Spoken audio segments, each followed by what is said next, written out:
పేర్లను తెలియజేస్తాను. మనుషుల పేర్లు రాము, సోము, రవి. జంతువుల పేర్లు ఆవు, పులి, సింహం. పువ్వుల పేర్లు తామర, మల్లి, గులాబీ. పండ్ల పేర్లు జామ, బత్తాయి, మామిడి. సర్వనామాన్ని నేనే పేర్లకు బదులుగా వాడతాను. నన్ను వీడు, వాడు, ఇది, అది, ఇక్కడ, అక్కడ, ఇప్పుడు, అప్పుడు, వీళ్ళు, వాళ్ళు అంటూ వాడతాను నన్ను.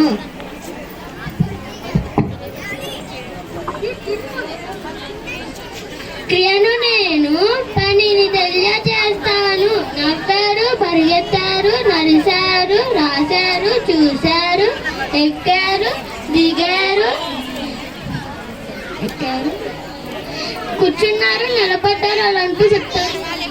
విశేషణాన్ని నేను గుణాన్ని తెలియజేస్తాను. చిన్న, పెద్ద, పొడుగు, పొట్టి, వేగం, నెమ్మది, అందమైన, గుణమైన, మంచి, చెడు, చురుకు మొదలైన అవి అని నేను లింగవచన భేదం లేదు నాకు. ఆహా, ఓహో, అవునా, బల